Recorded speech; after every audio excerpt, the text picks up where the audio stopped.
you doing, Bill?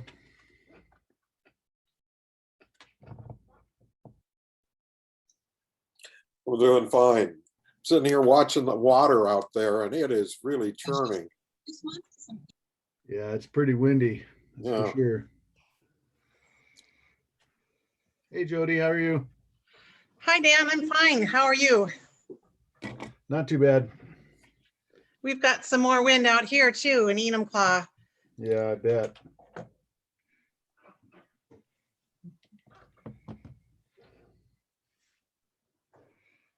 It's 80 and sunny. But an hour later, apparently. Thanks, Dan. We needed it. We Yeah. definitely needed it. It's blustery today and the sun is out, but it's chilly. All right, we got a couple of presentations, so let's get her started. Approval of January 28th minutes. So moved. Second, All right, minutes pass. And brings us to number 2, Parks and Rec and Senior Services Master Plan presentation. Yeah, so hello, everyone. Nicole, Assistant Director of Parks, Rec, and Senior Services, and I'm gonna just go over our plan update a little bit with you, as well as Kyle will jump in in a little bit later. So I just wanted to, I know you guys got the memo in your packet, but basically our Parks, Recreation, and Senior Services Master Plan was last updated in 2016. And it's a requirement to update it every 6 years for us to maintain our grant eligibility for certain funding categories, which include our local parks. So the Municipal Facilities Committee will be kind of the primary committee that we go to for support and updates on this plan. And then I'll also go over it a little bit with Economic Development Committee as well. So the main objective of the plan is to incorporate the changes since the 2016 update and respond to just different community need. So the 6 main categories that are required in this plan update. The first one is goals and objectives, which will kind of just look to update past goals and respond to both public and city council suggestions that come up. The second one is inventory. So we'll look at existing facilities and add a lot of the new properties that have been acquired, including Van Gaskin and the Midway Park parcels.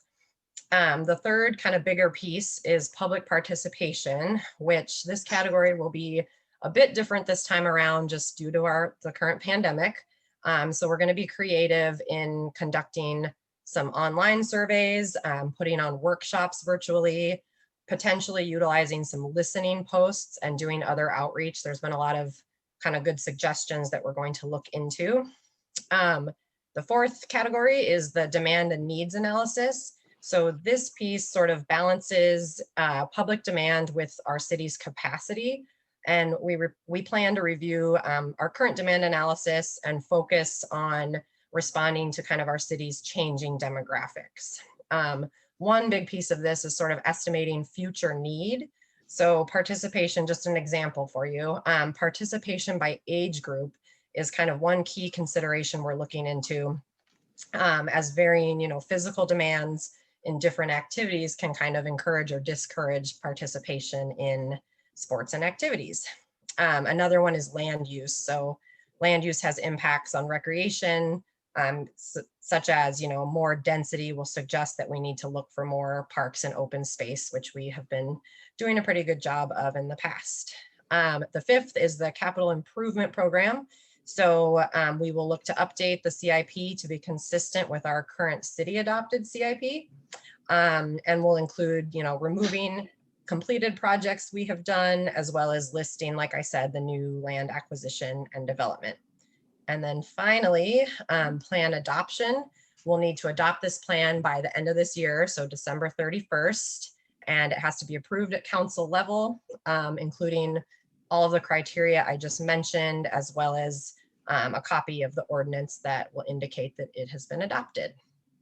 And I will let Kyle just briefly touch on a few more things, but then we are open for any questions or comments. And like I said, we will definitely keep you informed and updated as we get started on this. Yeah, so thanks for everyone for having me today. I'll just echo a couple of things that Nicole was mentioning in her opening speech.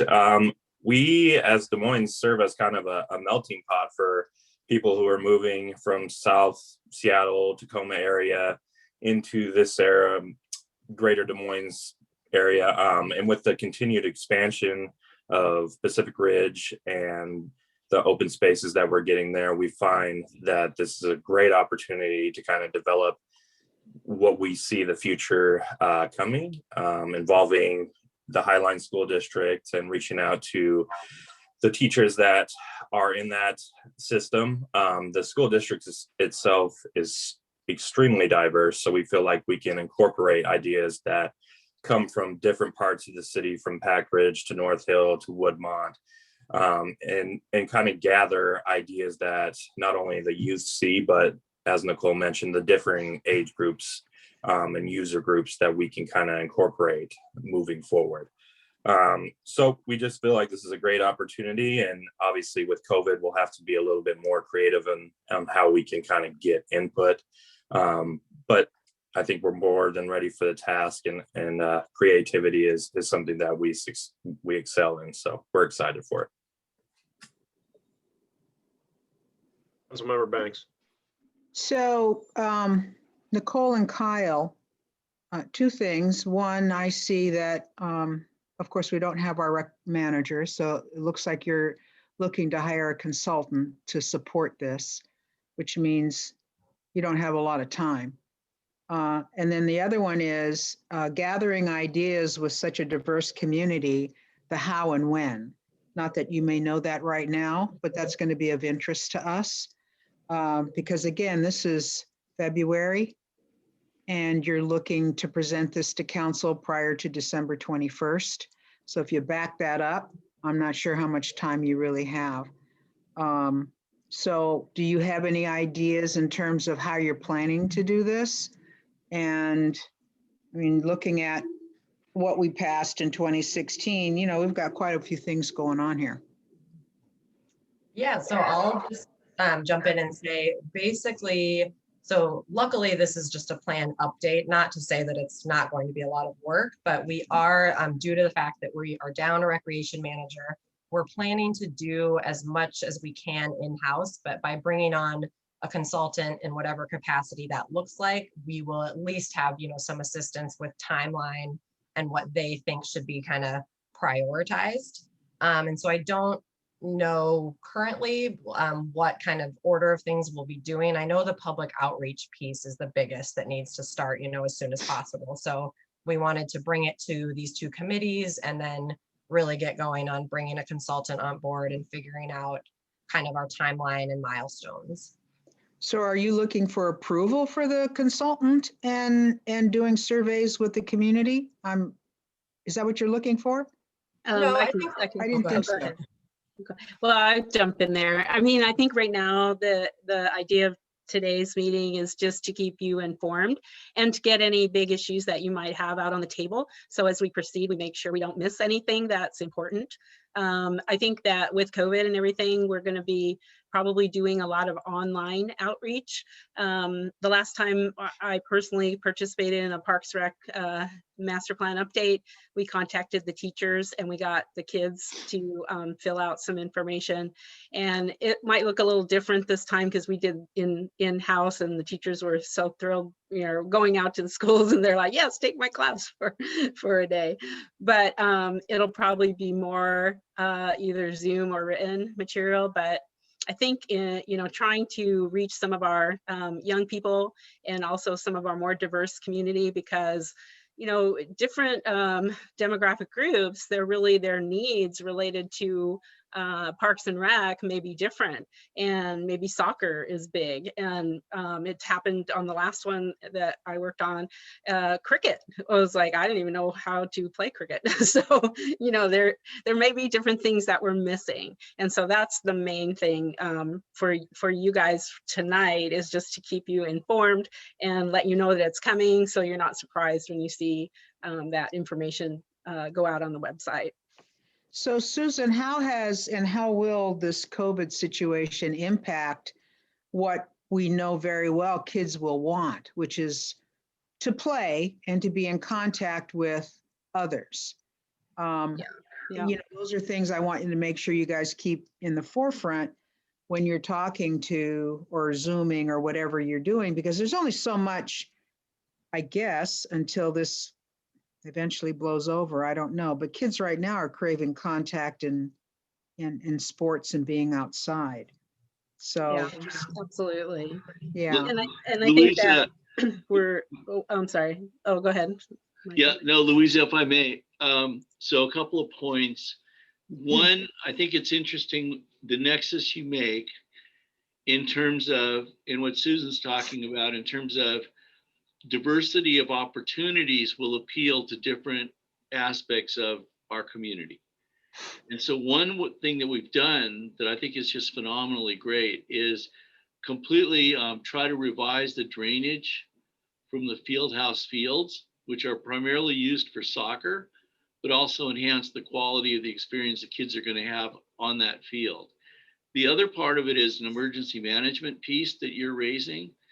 And our position, which we talk with our emergency operations center often, and our fire and police, is that we are going to err on the side of caution, because even in the best possible sense, when you get kids out there playing with teams and they're going to observe social distancing, which is, if you've ever seen a 4-year-old soccer team, it's like a beehive and it moves around the ball very closely together.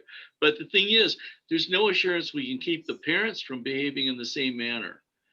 So those are just some of the challenges to reinstitute activity opportunities and still stay safe. And so we will be erring on the side of caution. Yeah. Okay. And I think this plan will be looking long-term. So it's looking past COVID. It's looking at needs for property acquisitions and programs in the long term. So hopefully we'll be out of COVID at some point. And so this plan will look beyond that. Okay. So we look forward, I'm sure, to the next briefing when you've got some of this under your belts. Deputy Mayor Mahoney. Thank you. Great information. I'm interested in what the survey looks like, and more details about how you're going to get that out in probably multiple languages. And also, I've been extremely impressed with your property acquisition in the past, and I can't wait to see what you're looking at as we move forward in the future. That's all I got. Thank you. I don't have anything that hasn't already been said. So if staff is done, we really appreciate the work you guys have put into this and the work you're going to. We can move on to, are we done? We can move on to number 3. Yeah, thanks. All right, we got Marina condition assessment discussion. Good evening, committee members, council members. Katie and I are going to kind of tag team this presentation. I'm going to do a share screen here and get this started, and hopefully this will work.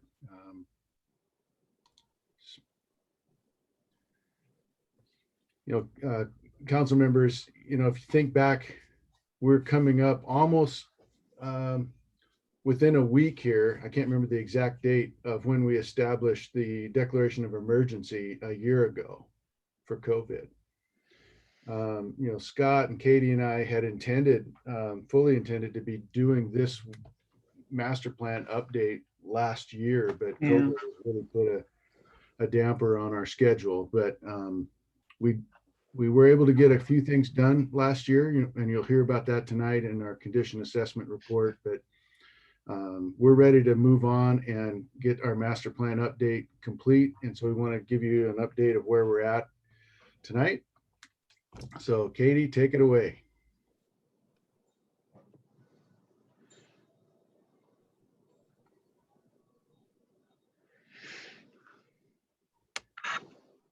Katie, are you there? Can't hear you.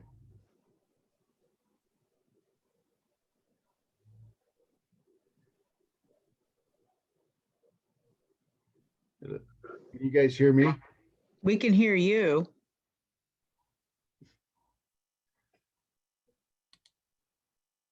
Katie, I see you, but I can't. Are you saying? Oh my goodness. You're doing this on purpose. You're going to make me give the presentation. aren't you?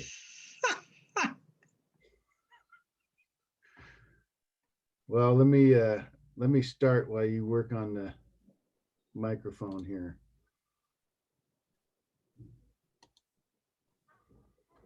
So tonight we want to cover just a few main topics tonight. We want to review the zones, the Marina zone, the waterfront zone, and the Redondo zone. We want to define those and make sure everybody's on the same page with what zones are what. We're going to review the condition assessment report that we just had completed from Reed Middleton. And then we're going to review kind of a draft marina improvement plan that we have started. There's still some work to do on that, but we want to get some feedback from the committee on that draft. And then we'll review and discuss kind of the schedule and next steps that we have for the master plan update. So here is a map that we've had around for a number of years now that we use to establish kind of what is the marina and what is the waterfront zone. So everything that's kind of highlighted in orange there in the north parking lot, the north bulkhead, the fishing pier, all of that is in the waterfront zone, as well as the beach park, the Van Gasken property, everything that's kind of north and east is in that waterfront zone. Everything that's shaded blue is what we consider to be the marina. It's the water side and the land side of the marina.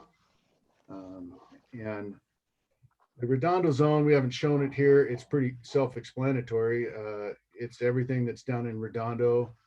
That zone, the revenues and expenditures are tracked in that zone specifically. So the boardwalk, the fishing pier, the restroom, the parking lot, Wooten Park, all of that is kind of what we consider the Redondo zone. So the stuff in blue is where the revenues and expenditures from the marina are spent. Can you hear me now, Dan? Oh, there you go. I can hear you. Okay. Sorry. Perfect. We'll blame IT on that one. Okay, so then going over the kind of overview of the water side of the marina. Right now, as you can see on your screen, we have about 730 in-water slips. Those range between that 20 to 50 foot with a few end ties. 2/3 of those slips are 28 feet and smaller, and 2/3 of that number are all the covered docks.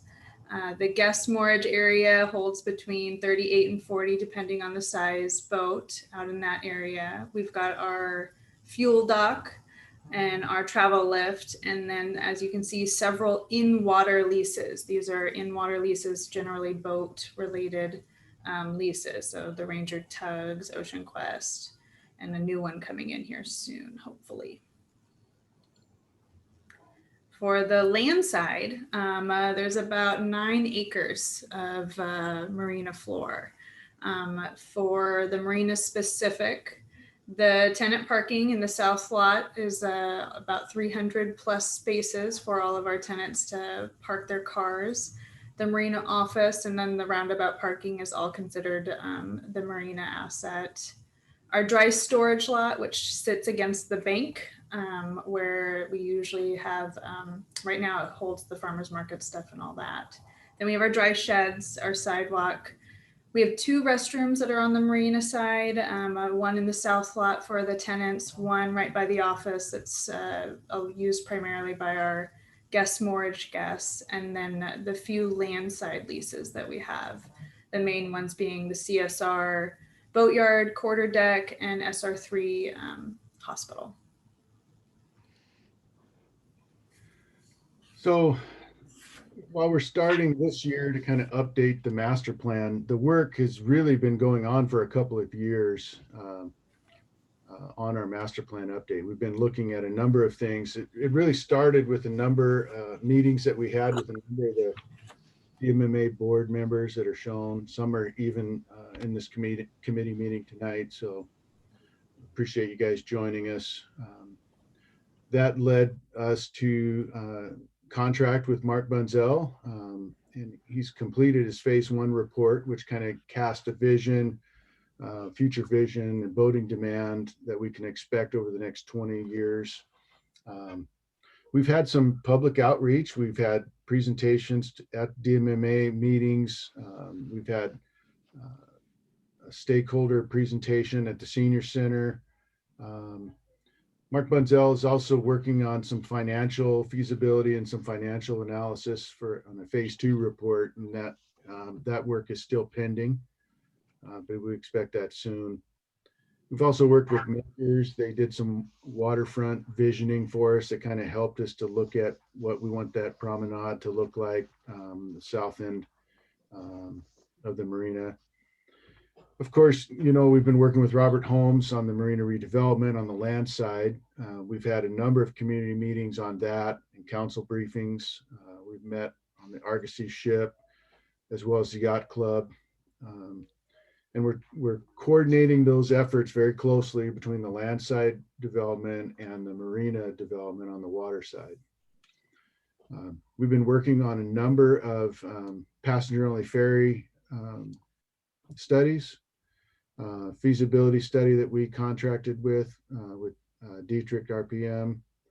We've contributed to the PSRC passenger-only ferry study that KPFF has done, and we've been working with Peter Phillips and Bruce Agnew and others on coordinating potential passenger-only ferry service to Des Moines Marina.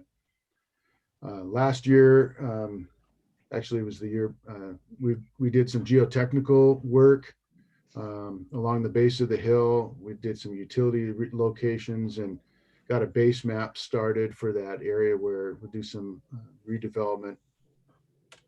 And then just recently here over the last couple of months, we did complete our condition assessment report. So the point here is, we're not starting from zero. We've got a lot of work done already. And at this point, we're kind of pulling all of this information together so we can make some decisions about capital reinvestments on the water side of the marina.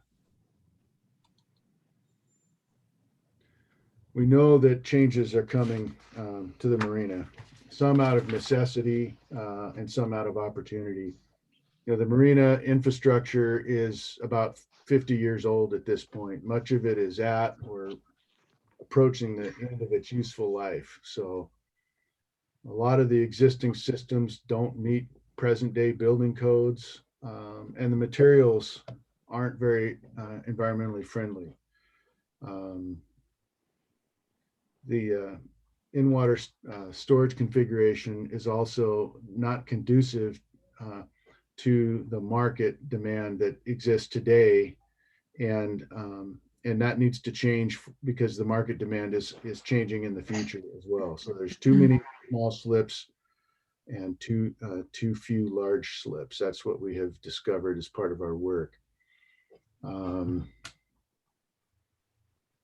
So one of the things, our dry storage sheds are in need of repair, and they don't provide a very optimal use of that valuable marina floor. So we've got some ideas of how we can as we rebuild those storage sheds in the future, how we could relocate and adjust those. And so we'll go through that with the committee probably next month.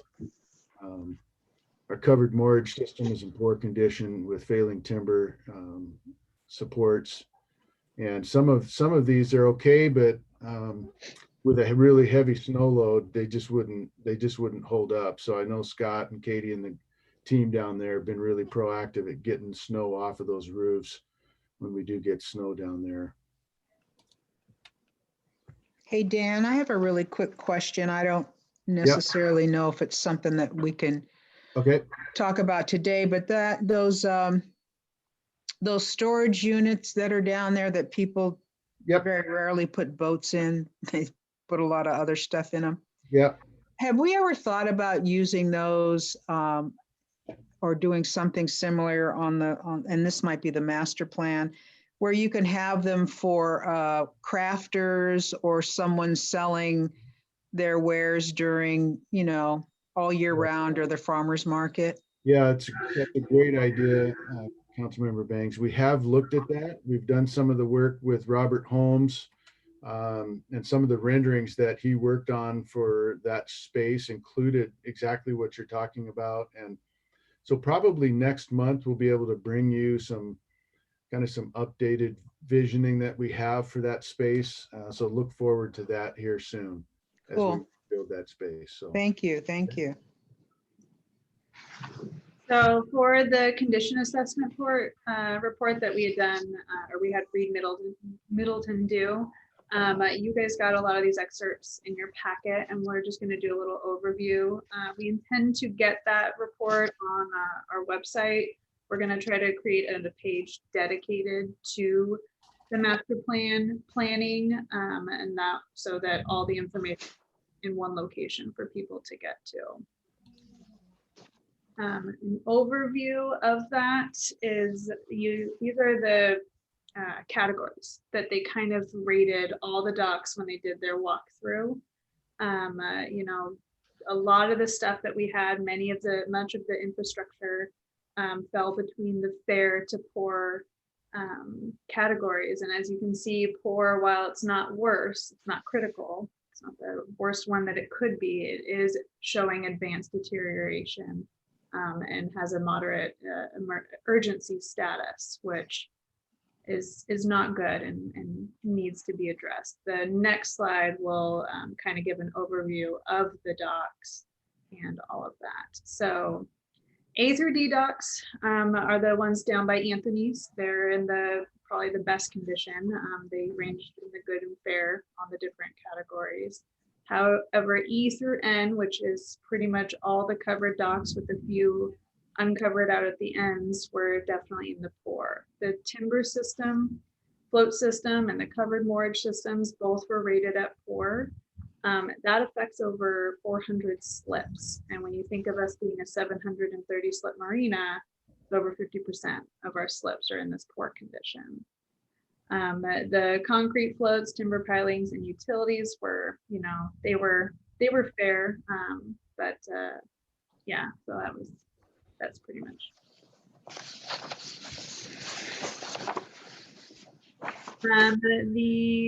This was the service of life, estimated service of life remaining.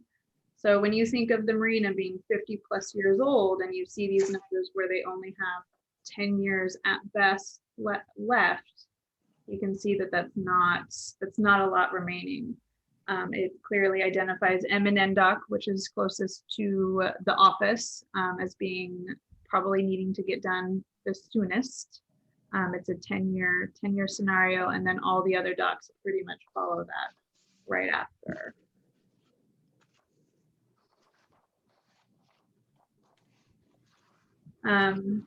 oh, go ahead. No, I was just off. Either way, the conclusion of the report, you know, is mostly the age of the marina. I mean, the marina's old. We just had our 50th a year or two ago, so the timber floats and the covered roof structures are pretty much nearing the end of life. The covered areas are expected to have a 10 to 15 year sort of, you know, left at best. The deterioration is the part that's always concerning because it's expected to accelerate as it deteriorates. So those time frames, while are an estimate, you don't know. As things deteriorate, it tends to go quicker. The estimated service of life does not include extreme events and potential changing of environment. So if we end up with a massive snowstorm, and the roofs of some of these docks could just collapse. So it's hard to tell what's going to happen. So it's all in need, all in need. So one of the things, committee members, the good news about this assessment report is the conclusions that are in the report are consistent with what we have our own understanding of the infrastructure. You know, we've been, Katie and Scott and their team have been doing the maintenance work down there for a long time. So they have a lot of good experience, firsthand knowledge of that. But we wanted to get kind of an outside third opinion to make sure that we weren't kind of overstating the condition of some of the docks. So I was happy to see that we didn't have anything in serious or critical condition, but the amount of infrastructure in the poor category is a bit alarming. We've got some work to do. And so one of the things that we did here, we want to take the information that we got from the Reed Middleton Condition Assessment Report and begin to form what we'll call a Marina Improvement Plan. You know, many of our other departments have improvement plans where, you know, all of the infrastructure is assessed and kind of analyzed and prioritized as part of the master planning work. So we want to do the same thing here with the marina infrastructure. And so this is the beginning of that effort. And so what we wanted to do tonight was to show you how we have kind of tiered or layered the work as far as kind of general priority. So we came up with this kind of system to get some feedback from the committee on. Tier 1 is what we would consider like, these are the projects that we think are the most important to work on in the next few capital improvement cycles. So the tenant restroom project on the south lot, we've been working on the design for that. So we want to get construction going on that here soon. These 5 docks that are shown, E, F, G, M, and N, are the ones that are in the worst condition. So we would want to address those docks first in our mind. Each of the tiers kind of have a 4 or in the last tier and 5 docks in each of the tiers. So, you know, the reality is, you know, the E, F, and G docks aren't significantly that different than the other docks in tier 2, but those were the 3 that had the most poor infrastructure in the poor condition category. So we elevated those into the first grouping. M and N dock are obviously the docks in the worst condition. In tier 1, we want to do some work with the dry sheds and the storage lot, and of course that is geared with tied together with the marina redevelopment work that Robert Holmes and Michael have been working on. And so there's some strategic opportunity for us to do some work there. And while we'll get into a lot more detail next month on that, you know, the idea of why that's in tier 1 is that we think that that will help feed the capital that we need to do more dock replacements in tier 2. We have some debt that's going to expire at the marina here soon, so we'll have some bonding capacity to do the dock replacements that are shown here in tier 1. But without additional revenue, doing more dock replacements is going to be very challenging. So we've got some opportunities to do some upland development that will help capture revenue that can do future other infrastructure improvements. So the fuel tank, I wanted to mention that in tier 2, you know, our fuel tank down there, is still in good shape. But one of the things we're finding right now with this fuel tank, as well as the one up at the Public Works storage yard, is it's very difficult to get insurance for these tanks because they are getting older. So our insurance premiums and deductibles are outrageous right now. And so we are going to need to be looking at replacing our fuel systems here soon. We've got the tenant hoist here, as well as the travel lift, some other utility type work that's built into the system.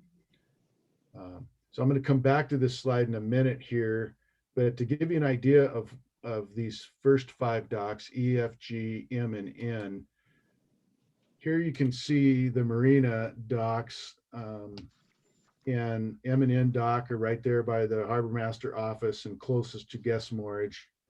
E, F, and G are the first 3 covered docks at the south end. So one of the things that we've heard from Mark Bunzel and and others are, which is consistent with our previous master planning work, is we need to move to larger slips to support more larger boats. And that's consistent with our current demand as well as the future demand. So as we increase the size of slips as we replace docks, the reality is that we need to have wider fairways between the docks to support larger boats. In order to do that, we're gonna have to eliminate some of the docks.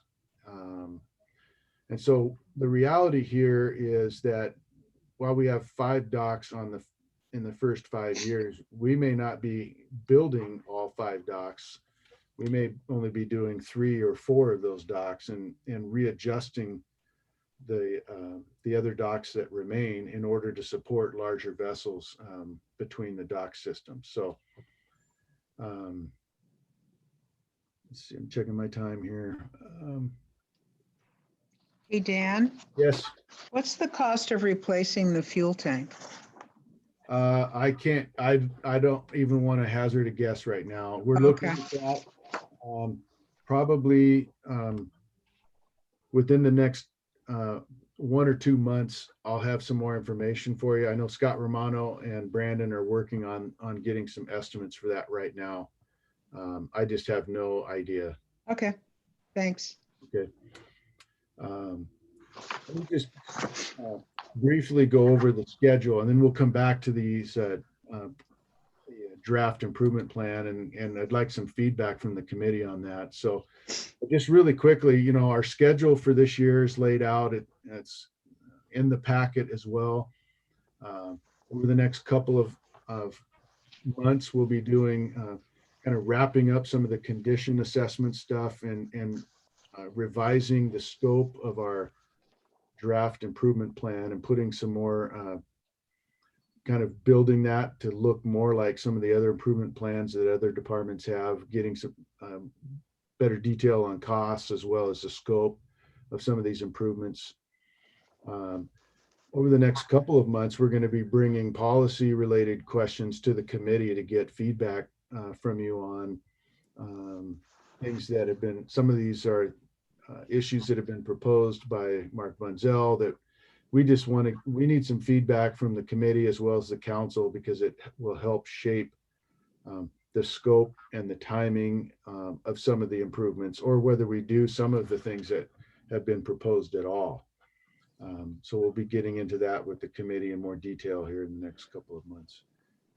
May and June, we'll be having some more community input and community feedback.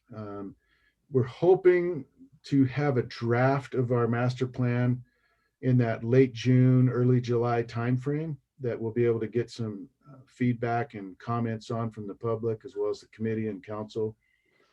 My hope is that in late May, early June, that we could start some preliminary engineering work on say M and N dock. A lot of these dock systems are going to be somewhat cookie cutter, where we could have a design of a dock and then just move it down. So I'd like to get some preliminary engineering done so we can have a better idea of cost and looking at some alternatives on what those designs would include. And ultimately so that we can start the permitting process for those dock systems. We know how long that is likely to take. And so we want to get started on permitting. And we're not even sure what those permitting requirements are going to be at this point. So getting started on that effort is going to be important. You know, our goal is to have the master plan adopted later this fall. And also once that is updated, then we have to update this part of the city's comprehensive plan, which is likely to be in December. So it's a rough idea of our schedule. Lots still to do this year, but at this point, I'd like, if there's any questions, I'm going to kind of land back on this slide here. And the feedback that we certainly want from the committee is, you know, if we have something that's shown in tier 3 that you think is a tier 1, improvement. That would be really important for us to hear, because we're trying to get some relative priority based on condition, opportunity, and this is what we think makes the most sense, but we want to get some feedback from you. So. Deputy Mayor Mahoney. So a couple questions. Will we learn a lot about the pilings while we're doing the Redondo fishing pier? Will you translate some of that knowledge into some of that replacement? Is the first question. I think that the piling work is location specific. So as we do the dock replacements, you know, each of the piling systems that we go with, and as we end up moving docks around to facilitate larger vessels, it's likely that we'll just put in all new piling. That's my guess at this point, but if we're reusing existing piling, we know that some of the pilings need to be increased in height, because with some of the tides that we're getting very close to the top of the piles in some cases. So we don't need our docks floating off on high tides. So that would be something we'd be looking at during the design phase. Okay.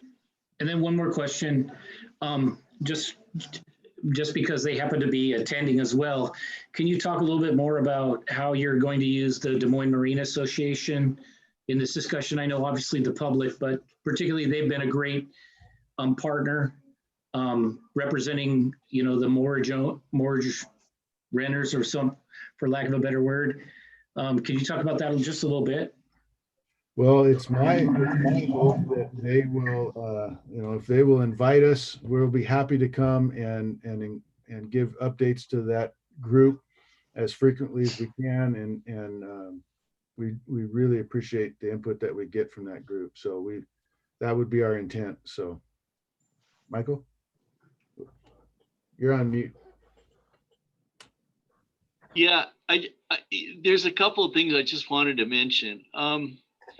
So when we sat down with Todd and Bill Linscott and Ken and a few others a while back, it was at the time we were kind of transitioning leadership at the marina. And first, so I don't forget, I want to thank Katie and Dan and Scott for an incredible job here. And I think one of the things that's really important is to understand that the recommendation from DMMA, at least those particular members, I think very, you know, competent folks who get this, was to come up with a strategic plan. And so I think from those discussions, this is the beginning of what that looks like. And so the translation from concept to let's do a strategic plan to coming up with something, I think that's phenomenal. That's been a partnership. And then I want to talk about this plan a little bit, which is that I think this is just fantastic work. Personally, I can say that I had almost nothing to do with it. But I think this is the way we need to look at the marina, both the land side and the water side. And to some degree, if we ever, you know, if we move forward with passenger ferry service, it's got to be integrated, because what we'll need to do and what council is going to need to do, and this committee and the Economic Development Committee, is help us prioritize the sequence, because we do not have enough funds to do everything.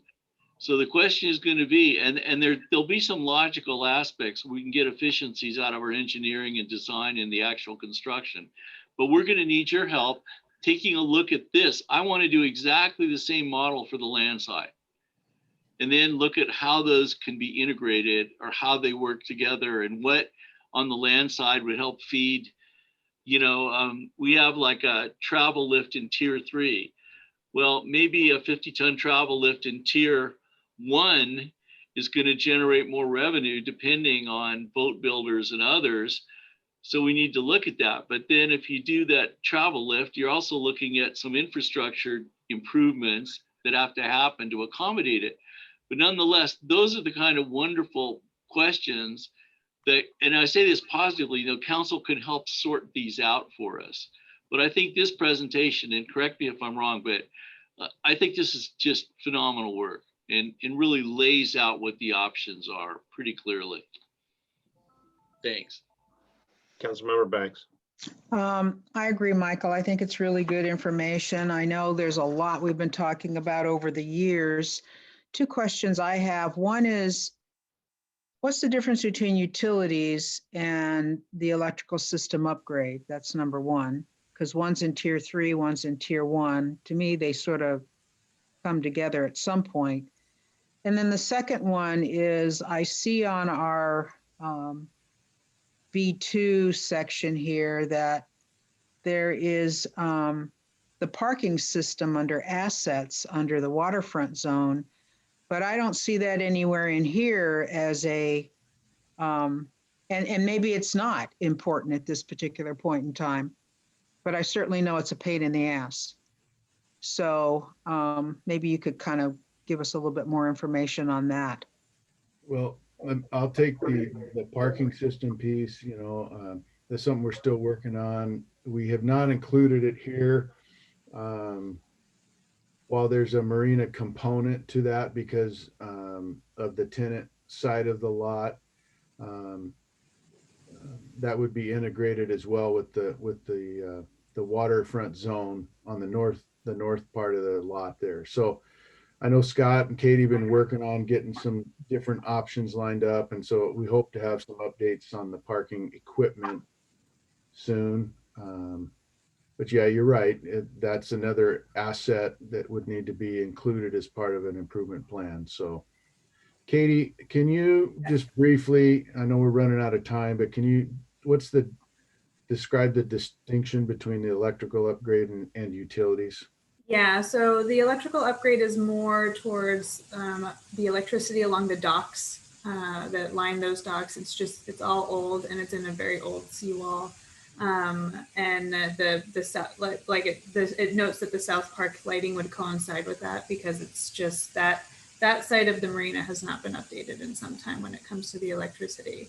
And then the utilities is kind of more towards like water and the non-electrical side of utilities. So water and updating all of the stuff down there and for that to get to the docks as well.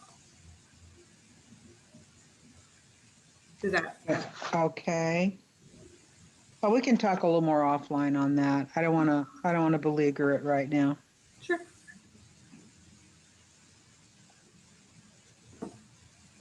All right. Great presentation. The only question I have is, can you email us, those that are interested, the slide deck? Yeah. It's got some great information that wasn't in the packet that I'd like to have my fingertips. Councilmember Nutting, I think one of the things that we'll do, we'll certainly email that to the committee. We'll also put this presentation, the PowerPoint, on the website along with the full condition assessment report.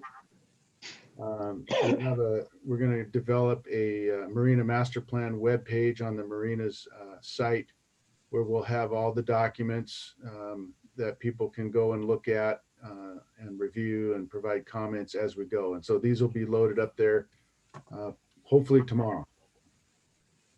Thank you very much. Much appreciated. Nice job, Katie and Dan, on your presentation. And yeah, is there anything else we need? No, it's going to be a lot to absorb, that's for sure. But yeah, thank you. Perfect. Well, we've got 1 minute left. If there's nothing else, I will see some of you guys in the next meeting. See ya. Excellent job. Take care. Great job. Thanks, guys. Bye.